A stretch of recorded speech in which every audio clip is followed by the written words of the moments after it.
Jesus so sweetly abides within.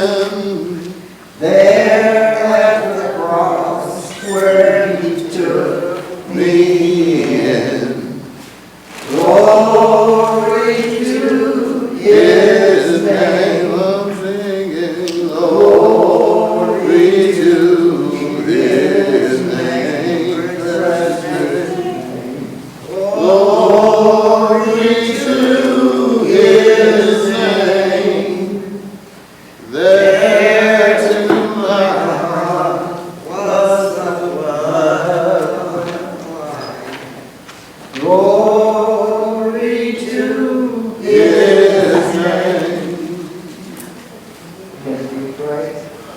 Oh, Heavenly Father, bless us as we come again, Father, to ask for more knowledge and to learn more about the churches that's growing and to also help our church grow more. And Father, thank you for allowing me to be able, and each and one of us, to make it here today. In spite of how the weather is, I pray for the ones that's on their way and the ones that are here.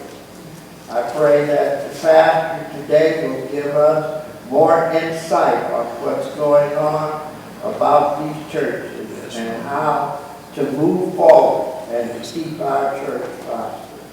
I ask all these blessings in Jesus' name. Amen. Amen. Good morning. Good afternoon. We want to thank God for all who are with us and those who join us online. I want to start today in Acts chapter 6. So let's go to Acts chapter 6, and you all bear with me a little bit. I'm dealing with this technology, and even though I've been accused of being a techie, sometimes it's challenging for me. So as long as it works, I'm good. All right. But there we go. So we're going to be in Acts chapter 6, and what I want you to do is take a few moments, and those of you all who are joining us online can do the same thing. Go to Acts chapter 6, and let's look at what the problem was and how the church addressed it. What the problem was and how the church addressed it. In Acts chapter 6, beginning at verse number 1, and I want you to go down to verse number, come on, David. Wait a minute. Well, let me go old school and just grab the book. How about that? I know how to beat that. Acts chapter 6, and read down to verse number 7 in your groups, and see if you can figure out what the problem was and how did the church address the problem. Let me add our prayer request, and I'm going to add a name to it because I just got this one. Sister Cheryl Reeves is healed. So let's keep her in prayer. We do have on our prayer list today Carol Stafford, Barbara Turner, and James Cook, Reverend Garth Roberson, Pastor Corey James, Pastor Kevin Cannon, Tom Gann, Diane Bowe. I called Tom yesterday and I didn't hear back from him. I got to see what's going on there. Brenda Graham and he's going to join us. Sir? He's going to join us at 2 on call. Oh, is he? Good. Okay, because I was trying to do that. Ann Ford and then Cheryl Reeves is asking for prayer. And Sister Morgan Montgomery, mother and family. Morgan McGusher and family. Friday, I think it is. Yes. And then don't forget that Friday we have the services for Chili Lanier. The visitation starts at 3, the service starts at 5. Is what I believe is correct. So you can check our website and our calendar to make sure that's right. All right, so we'll give you a few minutes, about 5 minutes, 5-6 minutes, to look at that passage, see if you can figure out what was it that the problem was in Acts chapter 6, and how did the early church address it? and then we'll get into our study.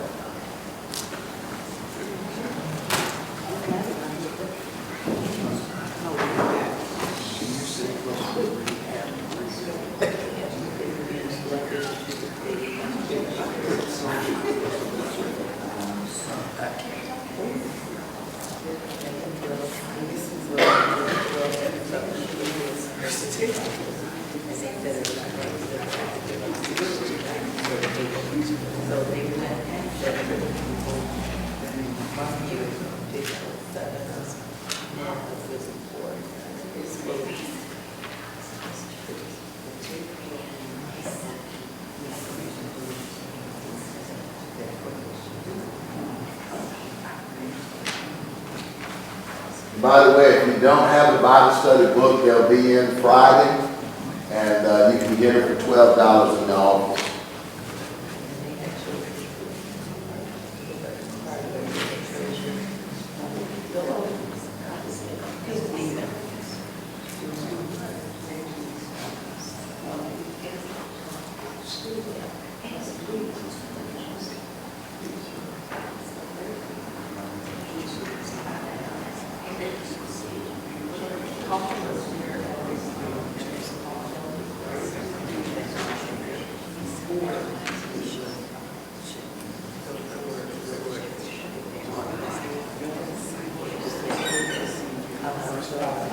Yeah, no, I just texted you. Let me ask you something real quick. That's what I got.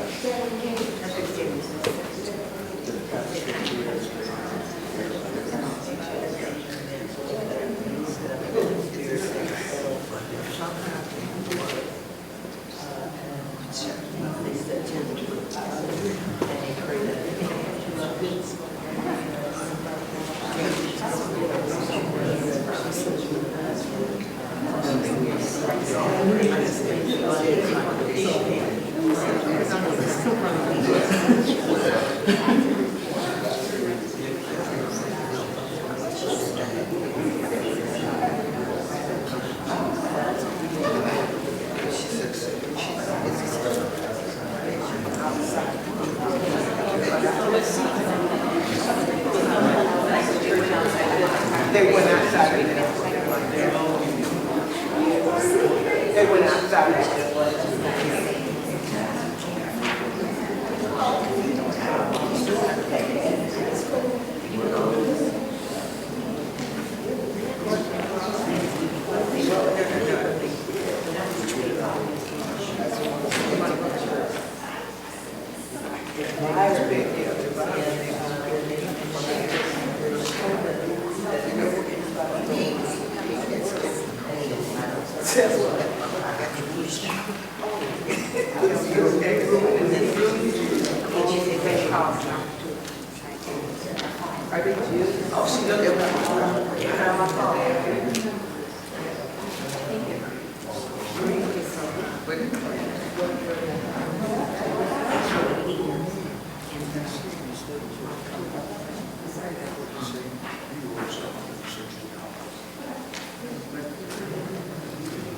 All right, how many of you all think you got it already?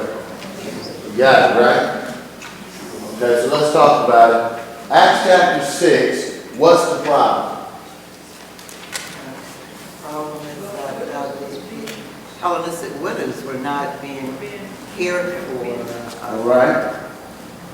Why was it necessary for the church to care for these widows in the first place? They didn't have family. Isn't that customary? Well, they didn't have family. It was customary, but what was missing that caused the church to have to do this? Deacons. There were no deacons yet. There was no husband. There was no finances. They had no financial support. What we don't realize today is that there was no Social Security. There was no governmental support. So if a woman died, or a woman's husband died, and she had no support from her family, normally there were two choices that she had. And one of them was ungodly. The other one would wind up, and she'd wind up destitute, okay? Starved to death, die. That's normally what would happen with widows if somebody didn't take them in, okay? So you had two groups of widows, and what were the two groups of widows? Yes, the Greek speaking and the non-Greek speaking. We kind of went over this before. One group spoke Hebrew, one group spoke Aramaic. One group spoke Aramaic, the other group spoke Greek. The one group seemed to think that they were being neglected when the church collected funds and food and then distributed it. So what did the church do? The disciples, they told the disciples about it. They told the 12, they told the apostles, and then what happened? They called all of the disciples collectively They told the people to look out among you and choose 7 good men of good report. after they. Why did they do it that way? So that, I think that they did it that way, allowed the people to choose, the other disciples to choose the 7 that they felt that would be the better, I think, to address the issue, the problem. Okay. So the disciples, they wanted to concentrate on their preaching. All right. So there needs to be concentration on preaching. Last week, I got a call about something. And I called that person back, and I said, I need you to find somebody to do this. Because I'm not going to have time to do it. Okay? And the person said, okay, Pastor, I got it, I get it. And we found somebody to do it. You know who the person was that wound up doing it? That person that called me. But they had enough maturity to take on the task that needed to be done. Okay? In this case of the early church, you have complainers. And the complaint was legitimate, but it was threatening to divide the church. Okay? Then you have a qualification. What was the qualification for the 7 men who were going to help?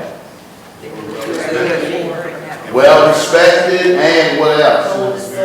Full of the Spirit. What was their assignment?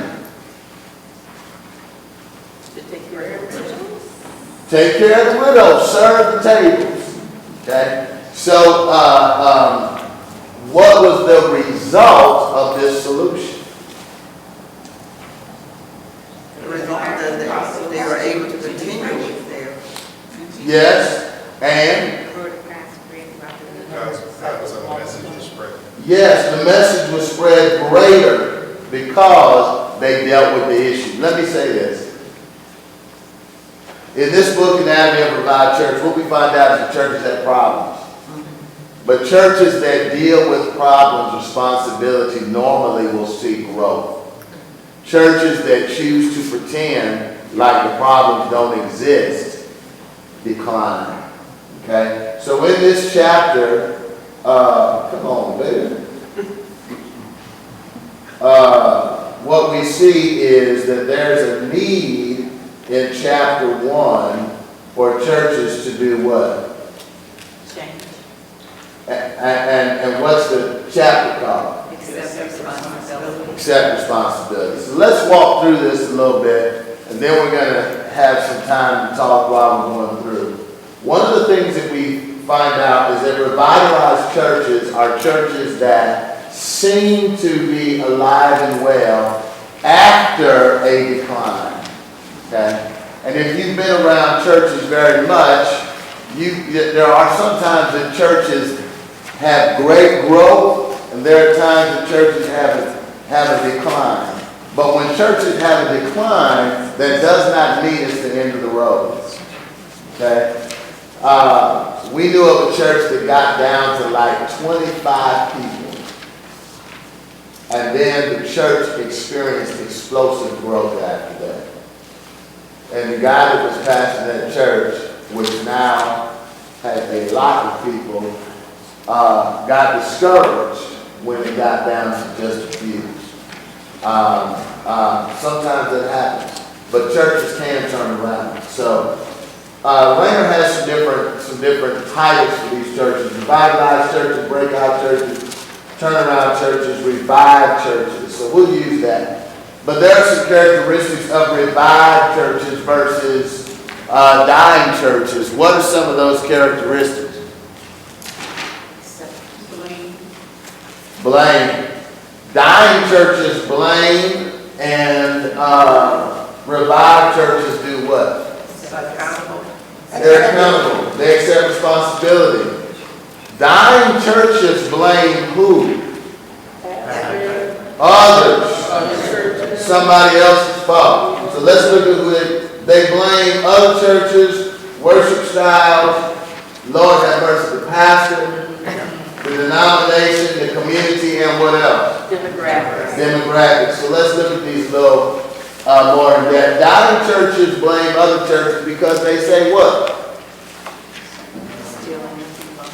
They're stealing all of our what? All of our members. All of our potential members. Okay? I was in Dallas when T.D. Jakes showed up. He had been in Virginia. They started the church with 1,000 members. And I remember that people were complaining that the Potter's house was going to do what? Take our members. Take our members. Okay? Let's look at some demographics. Because you read the chapter, so I'm not going to go into it. But what they say is we can't compete with their ministries, music, and so forth. But there's no responsibility for outreach and evangelism. And let me say this. The reason the churches died is because they failed to do three things.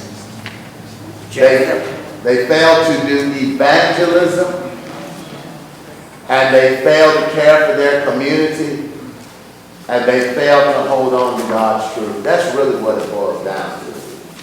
Okay? But let's look at our demographic. Go ahead, man. There's about 21,000 people in Ypsilanti proper. Okay? Now, if you count the surrounding area of Washtenaw County, does anybody know how many people there are in Washtenaw County? There's about 300,000 just in our county. Okay? 13 to 14% of the people in our area are under the age of 18.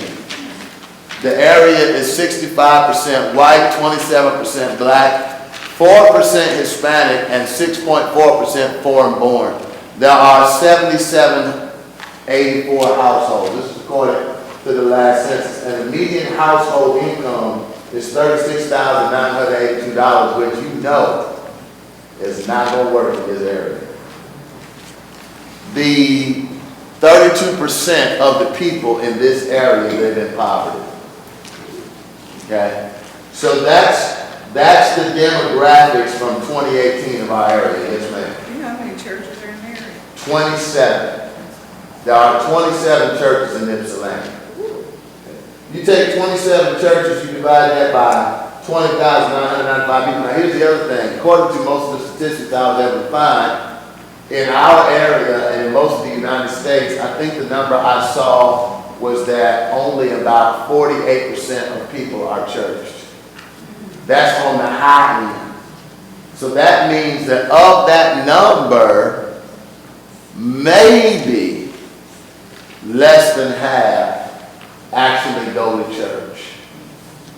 So that means that there are probably 10 to 11,000 people who don't belong to any church in our area, not including college kids. Okay? If every church in Ypsilanti had a piece of this pie, every church in Ypsilanti would have about 800 members. Yes, ma'am. Wasn't that part of, trying to remember, it was somewhere in there about this church, and they were talking about losing their members, and he pointed out that how many was in the community that were unchurched. That's right. You know.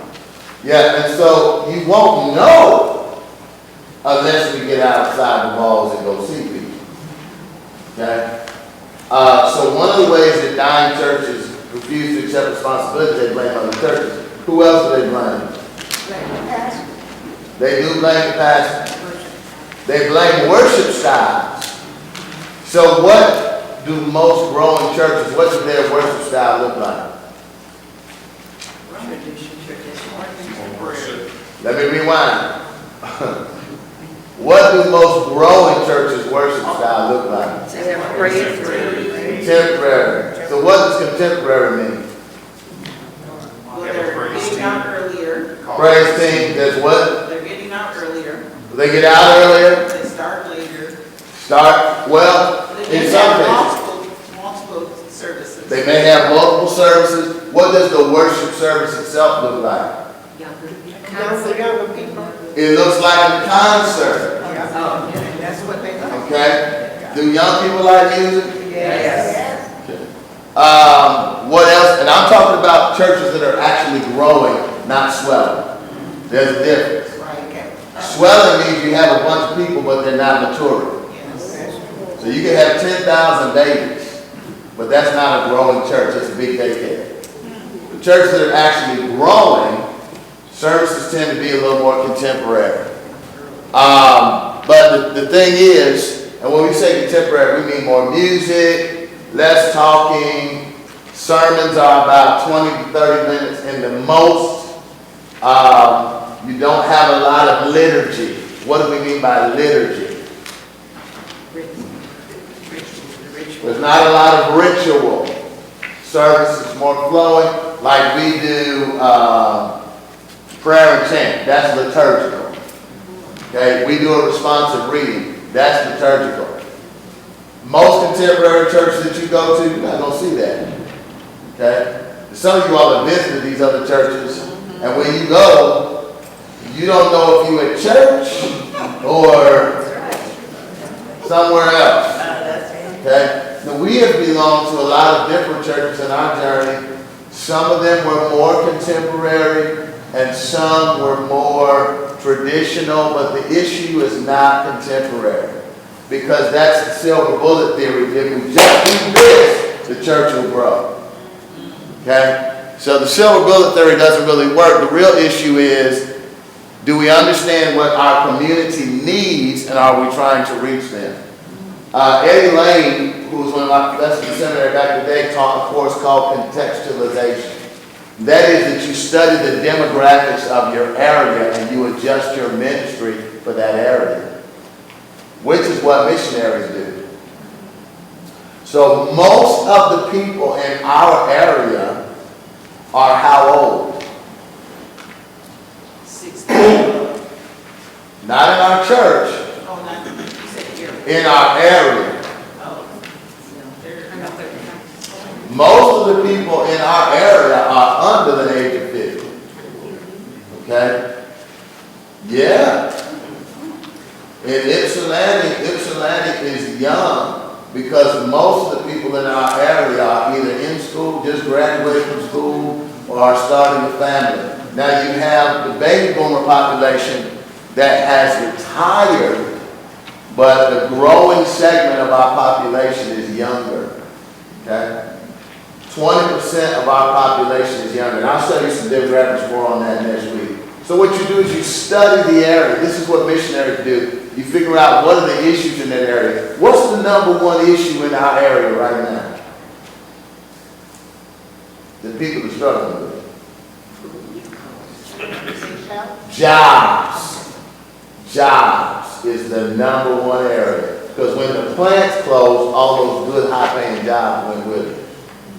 Okay? And you all that have been able to retire are good.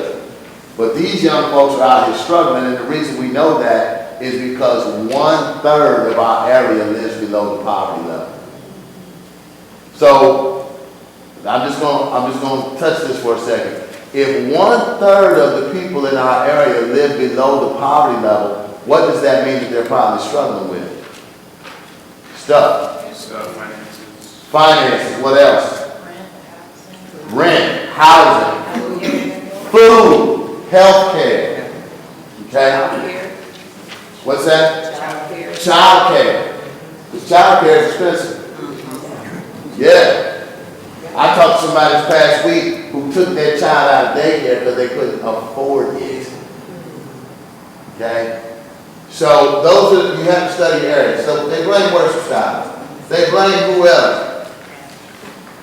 What's his problem? All the above. He preached too long. He preaches too long. I had a lady tell me one time I preached too loud. Well, I heard that. So I started telling the sound technician to turn the sound down a little bit. Then everybody else started complaining that they could what? Couldn't hear. Pastor doesn't visit enough. Pastor is greedy for money. This is the one that killed me. The pastor is. Amazing. Amazing. Some are. Are some pastors long-winded? Yes. Do some not do visitation? I don't know. Yeah, that's true. Oh. All of these things can be true. But does the pastor, is he the only person responsibility for the growth of the church? No. Okay. All right. And I left the blank because there's some other things we say that I couldn't put up there on the screen. So churches that are dying often will blame the pastor, but you might want to write this down. Churches that are dying also have swift pastoral turnover. Swift. The average tenure is like 3 years. They're excited about you the first year. They're getting to know you the second year. They're ready for you to leave the third year. And I have a buddy who has pastored a bunch of different churches but has never stayed longer than 4 years anywhere. Yes, ma'am. When, what do you say that, Dr. Reverend Sheldon Murphy was here? Yes. And he had mentioned that he had started pastoring after his 8th year at the church. Yes. Because you don't become the pastor overnight. You are the preacher when you first get there. After a while, if you love people and you work hard and you do what you're supposed to do and you don't do what you're not supposed to do, after a while, you become the pastor. That usually takes about 6, 7, 8 years. Versus, But that's not the goal. The goal is not just to be the pastor, because after that you become the leader, because then people start trusting the vision. okay, so it's preacher, pastor, and leader. And some folk, you never any of that. Oh. You read. I know y'all heard this before, right? Yeah, but not the rep, I mean. You just I another heard preacher. people say rep, but I never did know that there was something else attached. Yeah. For some people, that's an insult, because you ain't my pastor. Dr. So-and-so was my pastor. Yeah. And that man could be dead for 50 years. But that was my pastor. And then I can't adjust to the leadership of anybody else. It's like a man that marries a wife, but he never loves his wife as much as he loves his mom. Yeah. Yeah. So dying churches blame the pastor. They also blame what else? Ooh! The denomination doesn't have anything to offer. They won't come help us. I had somebody call Sister Williams, remind me to talk to you about that Bible study. I had somebody call me today because they needed help that our denomination can help them with. Okay? Some of you all may not be involved in denominational work, but our district, our state, and our national does good stuff. But sometimes folks don't attend, but the people who are not attending will often blame the denomination. Yes, sir. How much control should the denomination have over the local The church? denomination, in our setting, in our particular denomination, Baptist churches are autonomous. We are voluntarily associated And I think that's a good idea, because I'm thinking of one church in particular where the denomination puts the pastor there and leaves him there till they get ready for him to go. Well, in most denominations where they put the pastor there until the denomination gets ready to go, that's not really the case, because they normally have something called a conference. And at that conference, if the members of that church appeal to the bishop or whatever hierarchy they have, they can move that pastor. It's happened here. I was going to say, I've seen it happen. So the denominations where you do have that normally have some kind of elder leaders that are involved as well. I don't know, but isn't there, I was trying to think of what said that, some denominations that they will put a certain ministry, a pastor, I'll say, in there for a period of time. They bring him in to organize and get things straight, and then after a certain period of time, he moves on. Well, some people have different ministries. Some people are organizers and builders. Some people are sustainers. And then some people specialize at ministering to different congregations. Like, it depends. I mean, I know one guy, all he did was build churches. He'd go to a church that was struggling, they build the new building, the people would come, and then he was on to his next assignment. So in some denominations, you have people that have specialized skills. But churches that are dying will often say, nobody will help us. Yeah. Or they will blame, or they don't like the denominational leadership. So they will blame the denomination for their plight. Okay? The other thing I kind of struggle with that you mentioned about some people will say that, well, you're not my pastor, so-and-so was my pastor, and they're still there. I mean, after all those years of that pastor being gone, how is it benefiting themselves to be rejecting everything that the pastor is presenting? Sometimes people get stuck in a certain time frame, in a certain mind, and they had a relationship with that person. That person loved them, cared for them, saw about them, advised them in critical moments in their life, and you develop a relationship with them. And if the next person comes along and does not have that similar personality, it may be more difficult to connect. I have a young man that texts me, calls me, emails me, sends me stuff. He doesn't even belong to the church I used to pastor, but we have that father-son relationship. So what I told him, though, is I'm going to Ypsilanti. This is who I want you to sit under. This is the person that will help you grow. Now, he's not there. But I told him this, well, he's this, he's that. I said, I know he's not perfect, son, but I'm not perfect and you ain't either. But you need a relationship. You need to be sitting under somebody's leadership that will help you grow. And so sometimes we have blocks because this person is not that person. You had a question, sister? Oh, I was just going to say, so participation in denomination is voluntary. So there are some Baptist churches in our community that are not part of That's the correct. denomination. So do they govern themselves? Or we're not really governed by the denomination. I guess this is... We're not governed, but we can be helped by the denomination, and the denomination may ask us to do certain things to help the denomination be able to help others. I am a big denominational work person because I think that any church that isolates itself is going to die. Because you might need something. So when we had the financial workshop on churches, Sister Williams mentioned, and we brought Dr. Murphy in, we had people come from Inkster, from Detroit, from other places, because they needed the information. That's part of what being in the denomination does. If we hadn't gone to the Sunday School Publishing Board workshop, we wouldn't have met Dr. Murphy. And we wouldn't have got the information. So that's why you go to the state meeting. Man, I mean, when I went to the state meeting and we listened to people teach, it gives you stuff to bring back to help your local church grow. So that's why we do it. Okay? Even if we had to drive all the way to Saginaw, Flint, Niles, and get off the cornfields, it still works. All right. They also blame the community. They say the community is what? Not like these. What is that code for? People moved in of different cultures. is code for racism or xenophobia. Does anybody know what the fastest growing language groups in Michigan are? Arabic and Spanish.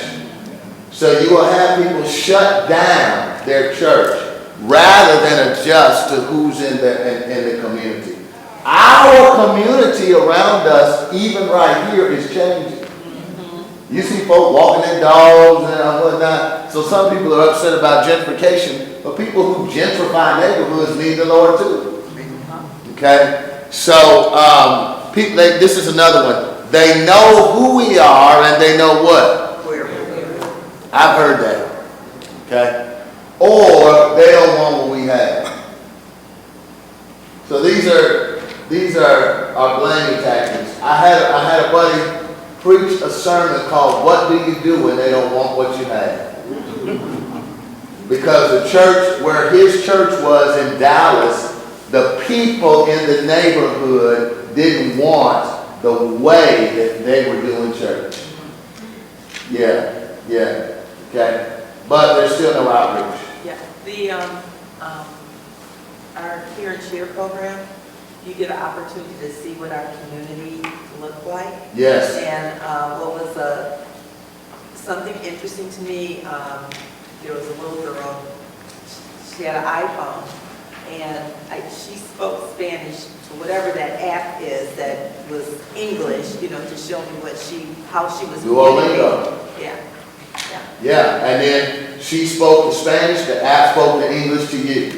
Yeah. So what does that tell us we probably need to have on our care and share staff? Somebody that can translate. Somebody that speaks Spanish, and somebody that probably speaks what else? Arabic. Okay? So y'all need to hablar some español, okay? Blaming the demographics, there are very few unchurched people in our area. Or there are what? Too many churches in our area. We have more churches than liquor stores in Ypsilanti. We do. That is good. But they're going to put more weed stores in here than we have churches. I'm just telling you right now, they're trying. Okay? The demographics. Here's another one. Everyone who wants a church home has already what? That ain't true. Okay? So, listen, if the community, and I said this one time, somebody got mad with me, I didn't say it here. The community's not interested in what we're offering. And I said to somebody in a church meeting one time, maybe we need to do what the community needs. And somebody got mad. Ooh, they got mad. And he came to me later and said, we ain't going to change this because that's what they want. Okay. So, the church can blame all kinds of stuff. That's okay? why you blame the pastor. Huh? Yeah. So I want to show us our demographics. And have a little discussion about something. More than 8-10 members of the silent generation, those born between 28 and 45, and I'm not asking people to raise their hand, 84% of them identify as Christians. Baby boomers, 76% identify as Christians. Only half of millennials. And there's a growing group called nuns. Does anybody know what nuns are? N-O-N-E-S. They don't identify at all. They have no church affiliation. Let me give you another group. And this group is 30% of millennials. They are the Duns. The D-O-N-E-S. The D-O-N-E-S group used to belong to church. But guess what they did? Why? Because it wasn't meeting their needs. It was Why else? Some people believe that the church is hypocritical. The church is hypocritical. The Duns quit going to church because of what church folk did. Most of the time. Okay? Here's our demographics. You might write this down. 50% of our members are 55 and older.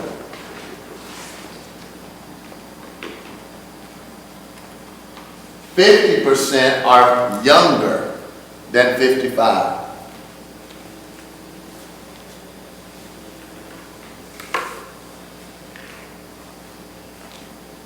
%, you can see this, of our church is 46 to 55. The largest group, 34%, a third of our church is 65 plus.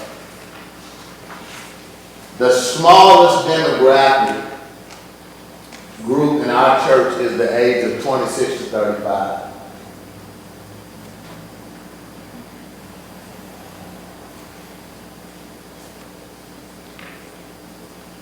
Why? Will you repeat that again, Pastor? 50%? The smallest demographic group in our church is 26 to 35. That's 10% of our members. But a third of our members are 65 plus. That's the largest group. But some of the smaller group are in colleges. So that group, but the smallest group is 26 to 35, not 15 to 25. But they may be working on higher degrees. They're working on degrees. What were you gonna say, bro? That's usually like the young professional. The young professional. And but if you're in a community that doesn't have a lot of jobs, then you're probably not gonna have a lot of young professionals. You're not gonna have a bunch of young professionals. What else, sister? Where's it 35 to 45? 35 to 45.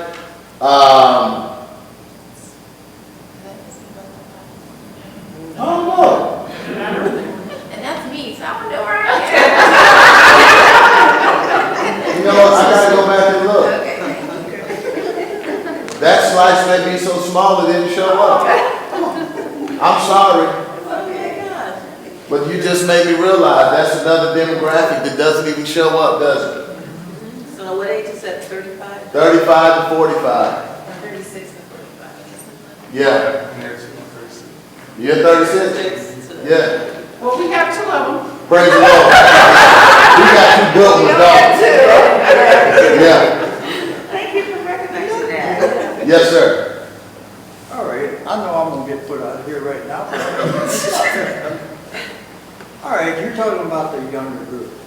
Now, we have some traditions that I think have gotten outdated. And when you belong to an organization, you want to participate 100% if you're going to belong. Now, some of these traditions are what we call, some people call a cover charge. No. Huh? Cover charge. What you have to pay to belong to the, Now, do you have to pay something to belong to the church? well, wait a minute. If the tradition calls for you, I'll use one example, $1 for each year that the church has belonged. That's some tradition. It goes up every year. So we have some young people come in, they want to belong to the organization, they ain't got that kind of money. Right. Right. I can hear and- Yeah, what he's saying is that sometimes the way we do things can be off-putting. Yes. Because we may say we want everybody to give $1 for every year, or on Wednesday we want everybody to give $100.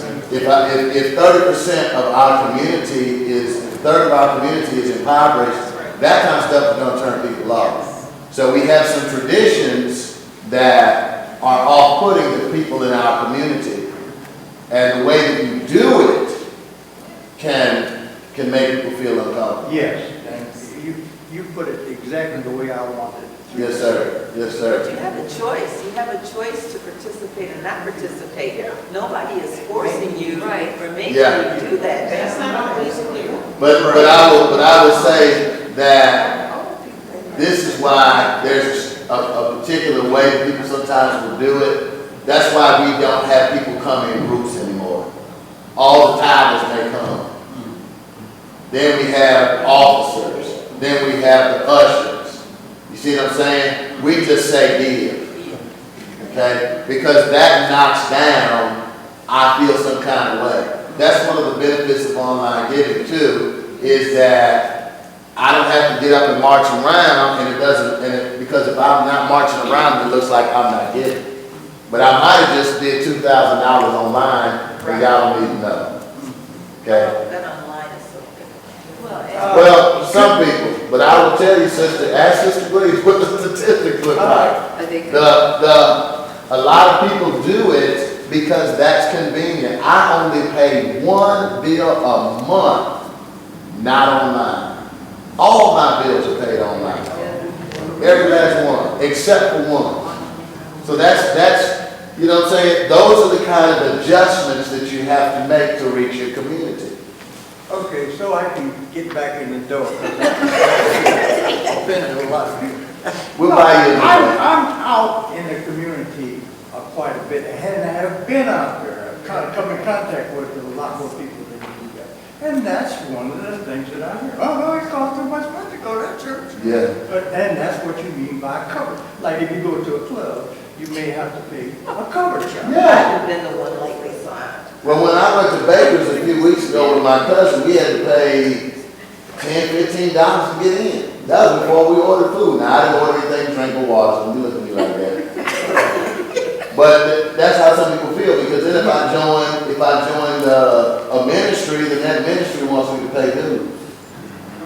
If I'm in this, you don't have to pay. But you're saying that, but but the social pressure, the social pressure, the peer pressure. Like you might have the choice, like Yeah. say, oh, I'm interested in that ministry, but I don't have the money. So I know I have a choice not to pay, but I might perceive that as, that might not be as welcoming because I don't have the money. Right. So even though, yeah, there technically is choice, there's still a barrier that's being placed between Absolutely. what that choice can be for that individual who might be interested but might not have the means to do. I preached at a church out of town one time, not as a candidate, but just as a visiting minister. And you could put Second Baptist in that church 3 times. And the pastor of the church was telling me that some of his members were upset because as the church grew, they started to draw people from the projects. So one of his members came to him and said, Pastor, we need to stop getting all these project people in here. He said, well, if you're going to do that, you need to kill the choir, you need to kill this, you need to kill that, because the people didn't have a lot of money, but what they did have was they had a lot of heart, and they wanted to participate, and they served however they could. So we have to look at the fact that sometimes we have done things that have been barriers, as you said, to people wanting to be a part of the church because they don't fit some certain model that we think a good member would fit. Okay? Do you understand? It's just like when people look at people that come in the church and they're not dressed Yes. the way that you think that they should be dressed, or their hair isn't the way that you think their hair should be. You guys should know I don't care about my hair. I just come anyway. I don't either. You know what I'm saying? You know what I'm saying? But we have to stop looking at the outside of the person and reaching these judgments. Yeah. You know, and look at the person's heart. If I could today, I would have put on some jeans, some Timbs, and a shirt. Why didn't you? Because y'all would have talked about it. No, I know most of y'all. I promise you. You're teaching Bible study, you become. No. I'm not talking about Bible Just study. Bible study. I'm talking about all the time. That's how I prefer to dress. If you catch me and I'm not on my assignment day, you catch me on my day off, I'm going to have on some Timbs or something like that, some jeans, a t-shirt, a sweatshirt, and ball cap. That's how I roll. This is a uniform. But casual's a way to get people to talk to you too in the community. You're more like them. When And I'm that's what not, we said. now for some people need to see the suit because they don't know who you are. Yeah. So if you don't, you have to know what the expectation is. So culturally, if we're in Southern California, they look at me like I'm crazy because I'm wearing a suit. But in the Midwest, if I walk into the bank and I don't have on a suit, and I look like me, they think I'm coming there to rob the place. So I'm in Tim Hortons the other day, I'm dressed similar to this, and I have on a fedora and a coat, and this young girl says to me, I like your outfit. Boom! That's my chance to tell you about the gospel. Okay? If I was just dressed down, maybe not. So you have to know your culture, you have to know your community, and then you have to contextualize your community so you can do ministry to your community. Okay? So let's talk just a little bit about responsibility. Go ahead, sister. Oh, I was just going to comment about one of my sisters, not all that, but one of my sisters said to me that my church clothes was a step above my school clothes. So I just, you know, it didn't change. That's just because I continued to wear, I guess, my school clothes to church. So. Yeah, because there's a thing called church clothes. But most of the people in our community who are unchurched don't even know what that is. Yes, I know. Yeah. And let me share this with you. They don't know what church clothes are or work clothes are. Right. That's right. I had to tell my son when we were going to a scholarship banquet to change his clothes the other day. Because when he goes to school, his professors are dressed like students. They don't dress up. Am I lying? Yeah. Some of them, when y'all dress up. Yeah, we dress up. But there are some that are like very casual. But there are some people who are very casual. So in his mind, he equates a college campus with a casual environment. When I was in college, my professors wore ties and jackets. But when I was watching Seminary Chapel the other day, nobody had on a tie. And I was like, that's cool. All right, so change or die. Church leaders and members who refuse to accept their God-given responsibility to reach and minister both inside and where? Outside the walls of the church are on a clear path to decline and likely death. We must keep outreach going. We must be evangelistic in our appeal. Okay? Church leaders and members who embrace the reality of the Great Commission and the Great Commandment for their lives will be part of churches that thrive and grow. What's the Great Commission? Go. 2 words. What's the Great Commission? Just in 2 words. Teach and preach? No, not that. Go. Make disciples. Okay. Great Commission in 2 words. Make disciples. The rest of the verse tells you how to do it. Yeah. The Great Commandment is to do what? Love one another. Okay? Great Commission. Make disciples. How do we do it? With the authority of Jesus. By going. By baptizing them in the name of the Father, the Son, and the Holy Spirit, and by teaching them to observe all things I have commanded you, and lo, I'm with you. But the command is to make disciples. Great Commission is to make disciples.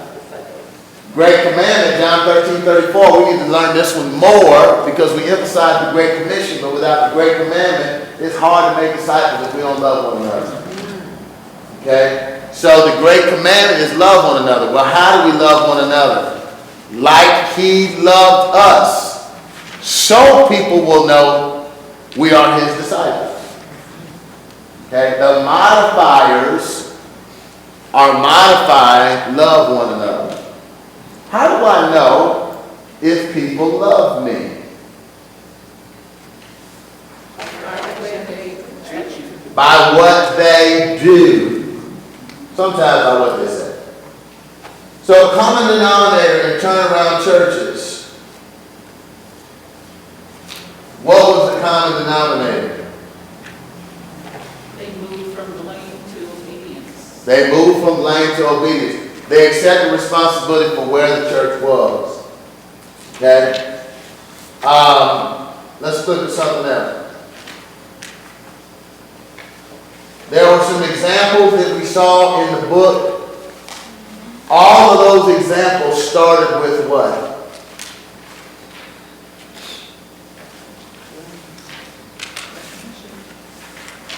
Recognition of a problem. There was a recognition of a problem, and then the church did what? Took action. What was the first action that the church took? Write this down. The first action was prayer. Agreeing with God for His will for the church. First action was prayer. We might not get to all the questions, but let me throw this in. One of the things that stops churches from growing,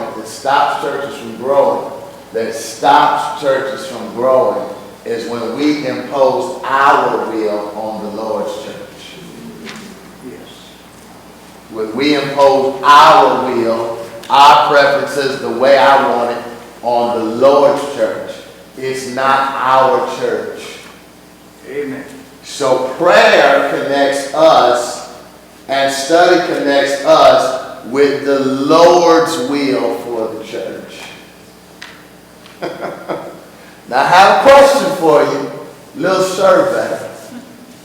Does anybody know what the least attended meeting at Second Baptist is? Prayer meeting. Prayer meeting. No. Prayer meeting is the least attended meeting here. If we have a business meeting, I can count on 30, 40 people showing up. We have a picnic, we can get 120. Am I lying? No. Prayer meeting. We might have 4, 5, 6. Now I know some of that is the timing of it. The time of day that we have. Might be format, but it's the least attended meeting. Now, does that mean that there has to be a certain time of day or a certain part of the day that we have a prayer meeting? No. What that does is the church needs to be doing what? Need to be praying that we're operating in the Lord's will, not our own. Yes, sir? Do you have any statistics of how many people, after joining and completing their new member orientation, that we keep and lose? We're tracking that now. And up until we started this new way of doing it, we weren't really tracking that. Because the issue is not how many come, it's how many stay. There you go. It's retention. Retention. Yeah. You know how many we have on the record? Yes, I do. You can't tell me? Yes, I can. It's about 758 people on the record, on the roll. Now, how many do we see a Sunday? No, On Sunday, we average in attendance in the building about 225 to 250. But there's another 32 households online. So if you look at the number of people who are worshiping with us totally, it's probably about 400 people a week. Because in each household there are multiple people. Okay? I'm not so much worried about the quantity as the what? The quality. Quality. Because you can do a whole lot with a few committed people. But you'll have a stampede if you have 10,000 babies. Okay? So, finding number 1 is that blame transforms into what? Words of encouragement, ministry, and what else? Possibility. Okay? Church members, leaders and members accept responsibility. In God's power, they move what? Forward. I apologize for not making the G in God big, capitalized. And then we stop blaming folks. Those churches stop blaming because the blame game helps no more. Okay? Now, we already did question number 1. We already did question number 2. Question 3, what are some common ways you've seen blame expressed in some churches?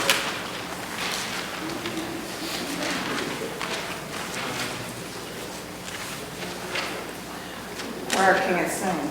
Choir can't sing.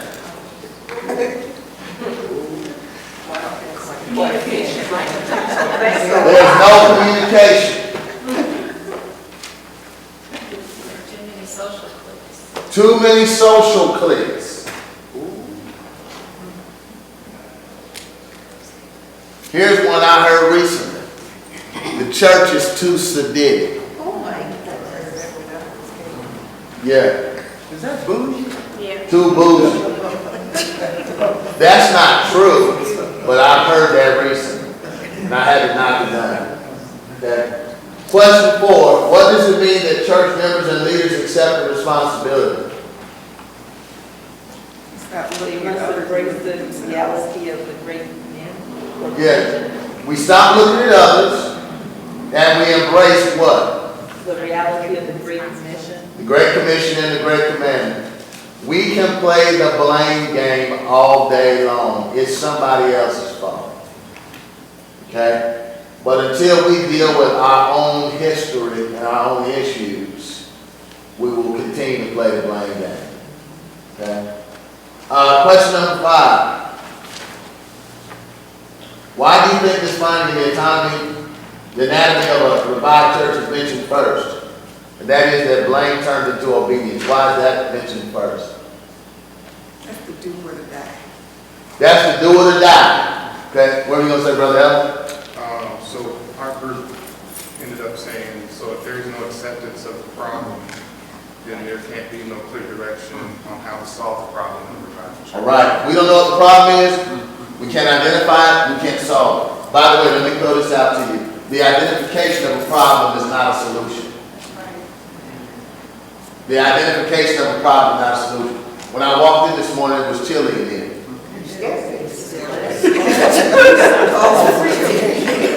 But y'all identifying the problem is not the solution. We called the heat people, they just showed up. So a lot of times in churches what you have are people identifying problems, but they don't offer what? A solution. Yeah. I had the solution, but y'all wouldn't take it. Set closer together. Yeah, they worried about something else. Okay, we got to wrap up, but let me say something about coronavirus. Coronavirus. Oh, yeah. Wash your hands. Yeah. If you're sick, stay home. Don't touch other people. Our plan is to provide soap, water, hand sanitizer. We've got all that. We're sanitizing the building constantly, and we're making all kinds of adjustments. Does anybody have any questions about that concern? I don't have a question. I have a call from my niece this morning in Alabama, and there's a good possibility that young people will not be going to class. Yes. Doing things online. Well, Michigan State, Ohio State, Yeah. all of the Ivy League schools have all canceled. Oh, yeah. They're all online now. Yes. Yeah. And sanitizer. Yes. Oh, my God. They don't embrace anymore. She can't stay. Yeah, I ain't know you none of y'all. I love all of you. Just want to get my elbow or what's up? Elbow in people. Yeah. So let's sanctify this. This is acceptable now. Okay. All right. One of the things that we also may have to do is we may have to limit visitation for a while. Okay. Because deacons and I go out every week to do visitation, and we may have to limit that. Because we don't want to expose anybody else who may be, have a compromised immune system. Okay. All right. Prayer request again for Carol Stafford, Barbara Turner and James Cook, Reverend Garth Robeson, Pastor Corey James, Pastor Kevin Cannon, Tom Gant, Diane Bowe, Brenda Graham and family, Ann Ford, Cheryl Reeves, Morgan McGovern, and let's add Dr. Hawkins' granddaughter, Taylor. Taylor. I couldn't remember, Taylor Paquin. I can't remember how to say her last name. Yes, ma'am. The McGuire family. Oh, yeah. And, the McGuire, and there's a few of them in that family, but that whole family, Okay. yes. All right. McGuire passed, 44 years old. And, is that, what's his name's brother? City manager. Yes, brother-in-law, that's her husband's Brother-in-law. brother. Yes. Yes, okay, yeah. All right, let's stand. Ready? And Brother Andre Washington for prayer list as well. Who is that? Andre Washington. Andre, thank you. Brother Andre Washington, who frequently visits us and watches us online. We need to keep him in prayer as well. Okay? All right. Father in heaven, thank you for the power of your word. Thank you for the example of the early church that saw an issue and didn't let it divide the church, but went to work to figure out what to do.